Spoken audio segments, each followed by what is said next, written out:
Hear me now? All right. June, it's wonderful to see your smiling face from sunny St. George.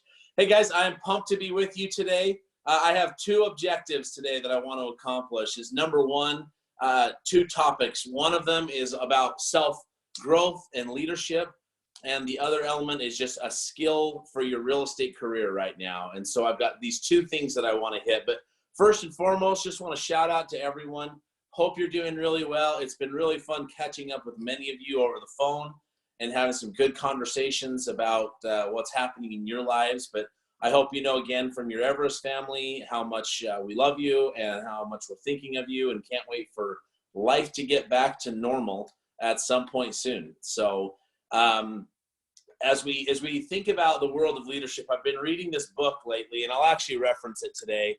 I've read it before. It's called, you can't even read it, but it's Leading an Inspired Life by Jim Rohn.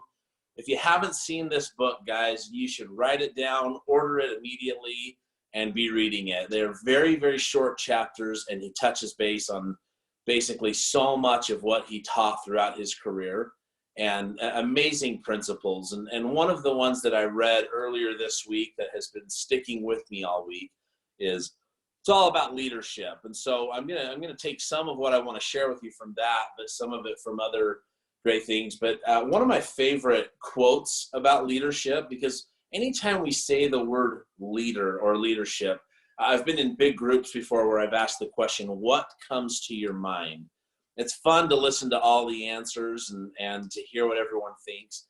I know that my view of leadership has certainly developed over the years. When I was young, when I would think of a leader, I would think of, well, the president or the leader of a group or you name it, you know. And one of the greatest mentors of my life that I met when I was 19 years old, he made this statement, and I think it may have come from John C. Maxwell, but the statement was that you can lead from anywhere within the organization. And look, well, what is the organization? Well, I'm not just talking about Century 21 Everest.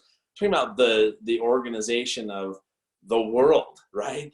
The world, the real estate industry, whatever. It doesn't matter. It doesn't matter if you're a broker. It doesn't matter if you're a leader within a company. It doesn't matter if you're the number one salesperson, right? The point is, you can lead from anywhere within the organization. The proof of that can come simply in the fact that brand new agents with no resume, no background in this business can go out and take a listing while competing with seasoned agents.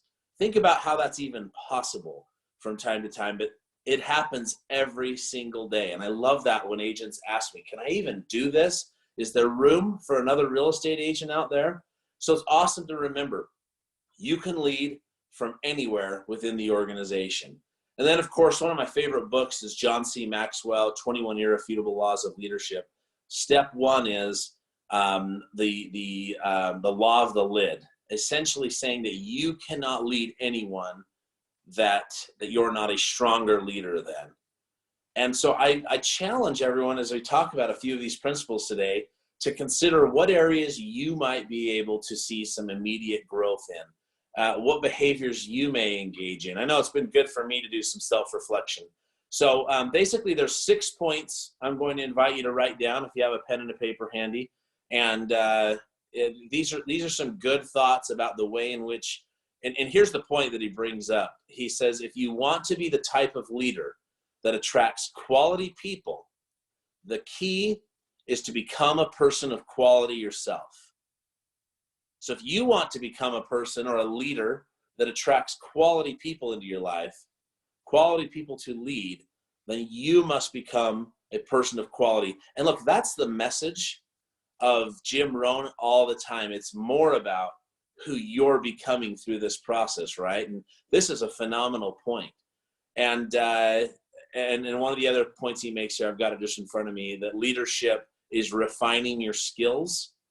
That leaders continue to work on themselves until they become effective. And so he's got these a few of these points, and I just write them down, think about them and how they may apply to you. But point number one, be strong, but not impolite. Be strong, not impolite. And I love what he says here, and it's so amazing. He says, some people mistake rudeness for strength. It's not even a good substitute. Don't you love that? Some people mistake rudeness for strength. It's not even a good substitute. And isn't that the truth? Think about on your end, when someone teaches or treats you, okay, forget about the way in which you lead for a moment. Think about the way that others may lead you. If they come from a place of rudeness or being impolite, do you want to follow them? Do you feel good? Do you feel like you want to be close? Are you attracted to being close to that person? And then the second thought would be, well, wait a minute. Can you be strong without being impolite? Which it sounds like a crazy question, but some people have such a hard time blurring those lines. And the answer is a resounding yes. And again, the thought from Jim Rohn, rudeness is not even a good substitute. So don't even do it. Number 2, be kind, but not be weak. Again, don't blur the lines of that. You cannot mistake weakness for kindness.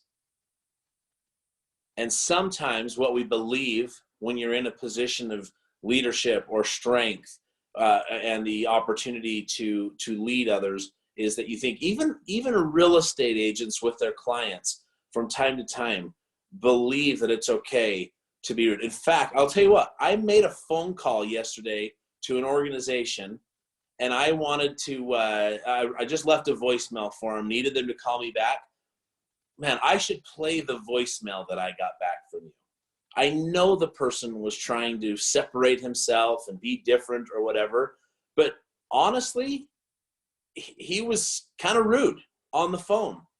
He came across a little bit like a bully on the phone, which is the next point, rather than being strong and being kind. And it made me go, I don't think I want to even talk to this person. It's a really interesting game. Okay, so some of the thoughts about where and how we should be kind. Think about this for a second. You've got to be kind enough to tell somebody the truth. You've got to be kind and considerate enough to lay it on the line. And you've got to be kind enough to tell it like it is and not deal in delusion. Do we ever do that in real estate, guys? Are we sometimes not considerate enough to lay it all on the line with your sellers or your buyers even? Sometimes we believe that they're in control of the situation and we just keep showing them home after home after home. But we are dealing in delusion at that moment. Or sometimes we're so desperate to try to get a home sold for a certain amount of money because our clients have told us something that we allow a listing to sit on the market overpriced, and we deal in delusion. Be kind enough to be honest. Be kind enough to tell it like it is. Really interesting point. Okay, next point, number 3. Be bold, but not a bully. Be bold, but not a bully. The line that he uses that I love is, you've got to be willing to take the first arrow. Tackle the first problem. Discover the first sign of trouble. Part of that idea of being a leader, right? Getting on the front lines, helping your people work on it. It's pretty amazing. Part of me, even these last couple weeks, if you haven't been on, jumping on the phone, right, and making prospect. And I apologize that I'm using myself as an example here, but it's the principle that's important.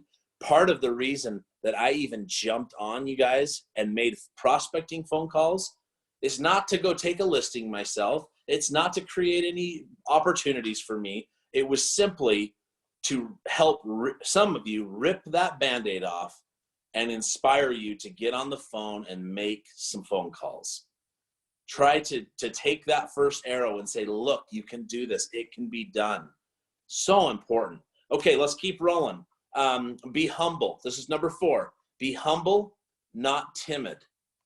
An awareness of the human soul and spirit, and understanding there's something unique about humanity.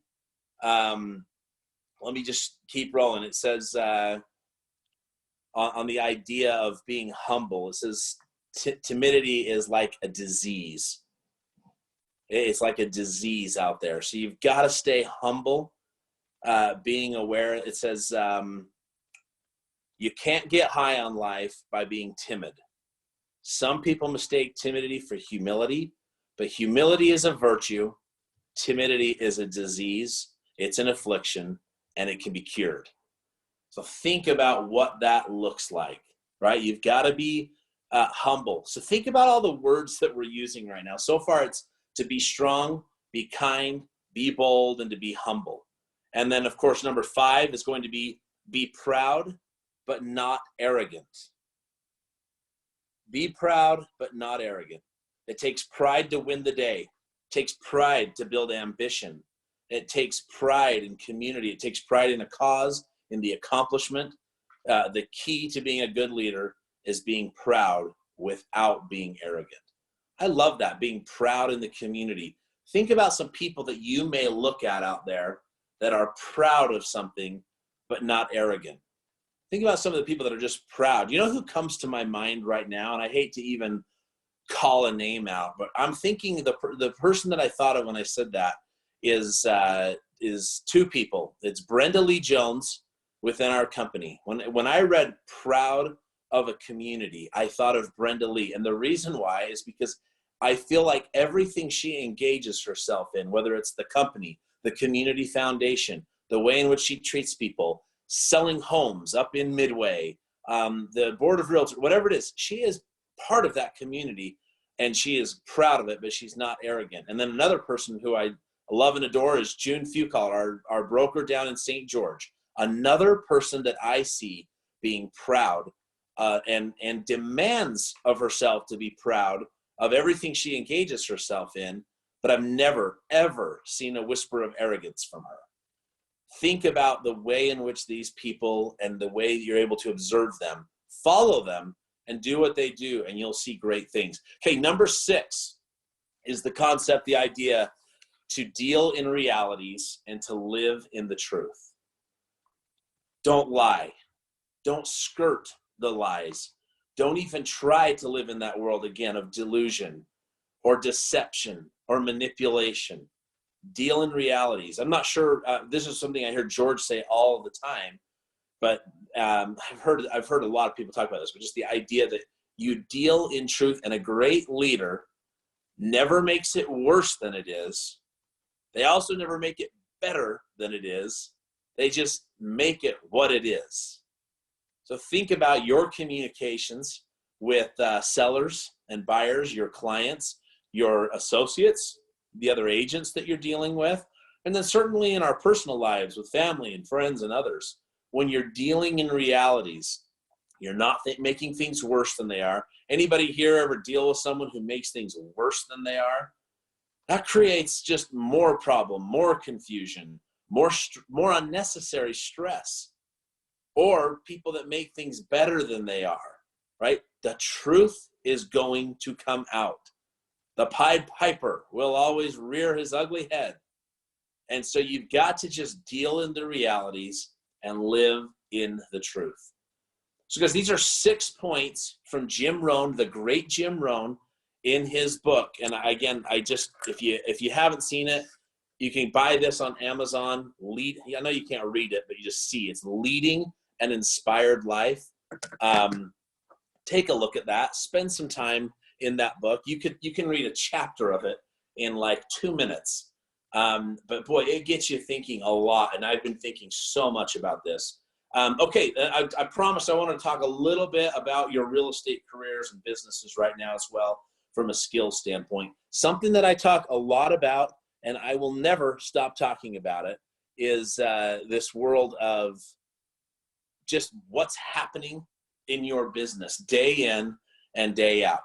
I want you to think for just a moment about what the current state of your business is right now. And what I mean by that is that when we think about that, it allows us to really consider what is exactly happening in your business. Talk about not dealing in delusion or making sure you're dealing in realities and living in the truth, this is exactly why I do this, because people may have had a great January and February, maybe the best January and February of your lives. But if nothing's happening right now, things could get pretty bad. George tells a great story. I'm sure you've all heard of it that I'm reminded of right now about this year when I think he wanted to close 50 transactions, and he was way, way, way far ahead of his goal in like August or September or something. And he took his eye off the ball, stopped focusing. He wasn't concerned about the current state of his business because he was so sure he'd hit his goal. I don't remember what the end result was. I'm sure he did end up hitting his goal or was real close or whatever. But the point is that if you're not focused on the current state of your business, you start to deal in delusion. You start to deal in what's not real. And you start to think things are better than they are. Or you might start to think things are worse than they are, which is also kind of a travesty within our business, as agents believing that things are worse than they actually are. And things can change like that in this business, as you all know. So think about for a moment what I'm saying. When I say the current state of your business, I'm talking about what's actually happening. What's the health meter of your business? Has nothing to do with how many closings you've had, okay? Because that's done and gone and over with. It's really just a few quick items, and they are this. Number one, how many active listings do you have right now? So it's actually going to be 3 points, but 1A and 1B, 2A, 2B, 3A, 3B. Number one, 1A, how many active listings do you have? Number 1B, how many active buyers do you currently have? These are buyers that are actually out looking at properties, actively searching your websites, actively engaged with you. You know what they want. They know you know what they want. You're out looking at homes, putting in offers on places. I like to think of these as people that would likely close a real estate transaction or be under contract, excuse me. I think it's fair to say, will they be under contract in the next 30 to 45 days? That's an active buyer, in my opinion. And so second is to make sure that when you look at this, because every time I do this, people will say, I've got two sellers and 2 buyers or something. Great.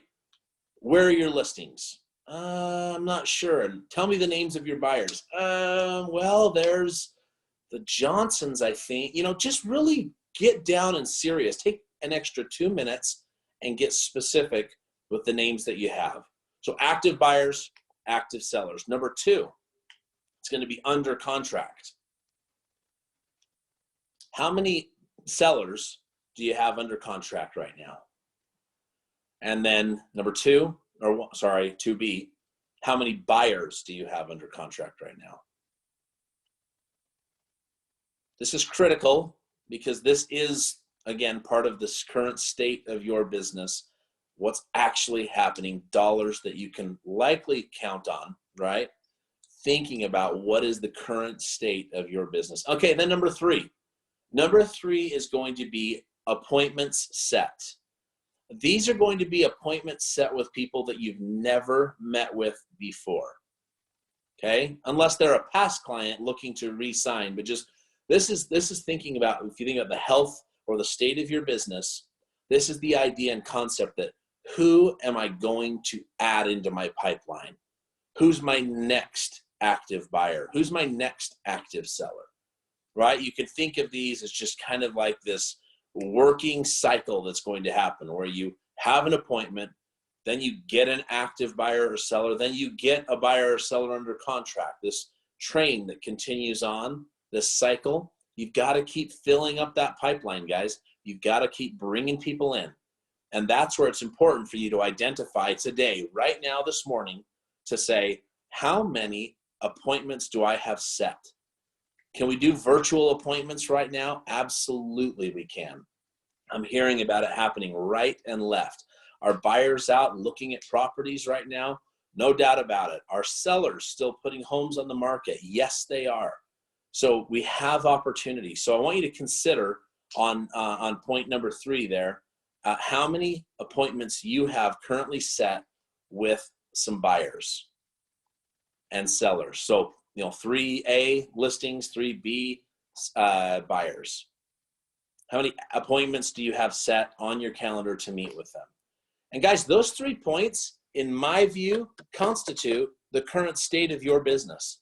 What's actually happening, the reality of what's happening, what you can count on as you start to forecast and future pace where your business currently is and where it's heading in the future.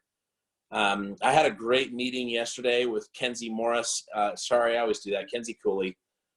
With Kenzie and a newer agent to our company if he joins, but he's a seasoned veteran. And I asked him this question because he was kind of talking out both sides of his mouth and saying, well, boy, I don't know when I'll be ready to make the move over. And we talked about some interesting stuff. But one of the things that he was saying was where he's struggling right now. And then I asked this question. I said, we got into the world of discipline and accountability and holding him accountable. And he just was totally repelled by the idea of holding. I even offered to let him send me a text to tell me he's done what he knew he was going to do. And he said, well, I would, but I've got an assistant and I'm kind of accountable to her. And it's like, yeah, you're accountable to the person that you make the paycheck to. If things are going okay, I mean, are they really going to hold you fiercely accountable? And so we talked a bit about it, but the question that I asked him yesterday, and I pose this to all of you, is number one, if the last 5 or 6 weeks of your life, if you continued to take the same type of action that you've taken over the last 5 or 6 weeks, and you did that again for the next 5 or 6 weeks, or the next 10 weeks or whatever, how will your business be? How will your year end for you? Look, I believe there are people on the call that might say, I'm going to have a phenomenal year because I've been active, I've been engaged. But I remember, guys, when this pandemic started, when stay-at-home orders were happening, I remember feeling this urgency, and I got to speak to everyone on one of the very first calls. And my challenge to you was to make phone calls and talk to people. And I made the statement that, look, in 5 or 6 weeks, you can come out of this having spoken to 150 to 200 people, or you can come out of this having spoken to 5 or 6 people. What's going to make a better, bigger difference in your lives and the daily actions you're picking? So as you look at the current state of your business, which I hope you wrote down, if you haven't, take 10 minutes when we're done and do this exercise. As you look at the current state of your business, it will be glaring for you where you need a little help. It will be glaring to say, this is where you need attention. I mean, how awesome would it be if you had 10 deals under contract? How great would it be if you had several active clients that are working with you? But if you look at that list and go, I don't have any set appointments for today, for this weekend, for all of next week, none, then that will say to you, you know what? I know where I need to spend my time. Or you might have a couple appointments set. You might have some meetings. You may have gone on a bunch of meetings this week and you might be killing it in that category. And you may have a bunch of active buyers that you're working with, maybe a couple of listings out there, but there's nothing under contract. Again, glaring to you to be able to say, I need to spend some time figuring out what I need to do to take, and I'll close on this because that's the great rule of leadership and the purpose, helping take people to the next level. So what buyers do you have actively looking? What sellers do you have on the market active that you need to help lead them into the next level of becoming under contract? And that's where you step in, figuring out what needs to happen, whether it be price reductions, reality checks for buyers, whatever it might be, to get the ball rolling. So guys, I hope that's helpful. That's 6 great points on leadership from the great Jim Rohn today. And then of course, the great points and thoughts about the current state of your business, what you're accomplishing, where you need to focus right now. And look, times are crazy.